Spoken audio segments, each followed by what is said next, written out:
बहुत समय पहले की बात है। एक राजा था जिसकी 7 रानियां थीं, लेकिन कोई संतान नहीं थी। इससे राजा अत्यंत चिंतित रहता था, विशेषकर अपने उत्तराधिकारी के बारे में सोचकर। रानियों ने राजा से प्रार्थना की कि वह उत्तर दिशा में शिकार करने न जाए, क्योंकि वहां का जंगल खतरनाक माना जाता था। राजा ने उनकी बात मान ली और अन्य दिशाओं में शिकार करने लगा, लेकिन उसे सफलता नहीं मिली। अंततः उसने उत्तर दिशा में शिकार करने का निर्णय लिया। उत्तर दिशा के घने जंगल में राजा ने एक अद्वितीय सफेद हिरनी देखी, जिसके सींग चांदी जैसे चमक रहे थे। राजा ने हिरनी का पीछा किया, लेकिन वह फुर्ती से भाग निकली। राजा ने अपने सैनिकों को जंगल को चारों ओर से घेरने का आदेश दिया।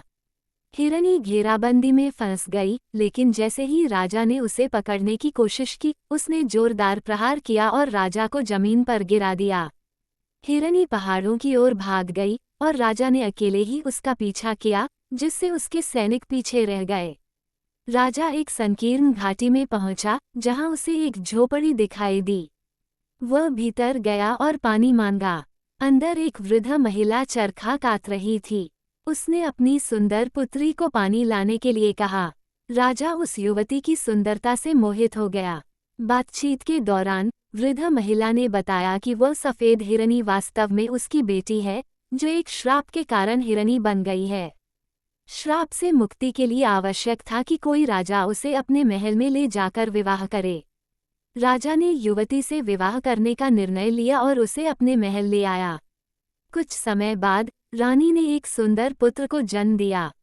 अन्य रानियां ईर्ष्या से भर गईं और षड्यंत्र रचने लगीं।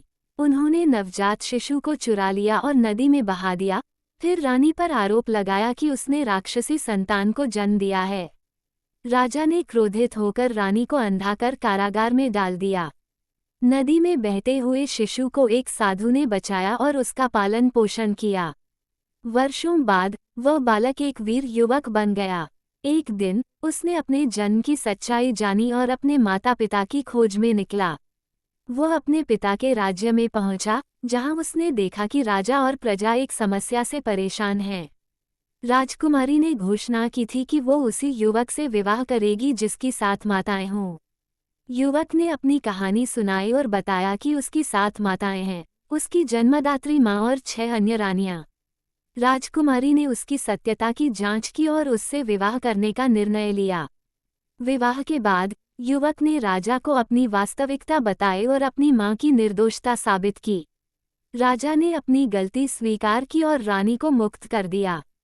दुष्ट रानियों को दंडित किया गया और परिवार पुनः एकत्रित होकर सुखपूर्वक जीवन व्यतीत करने लगा।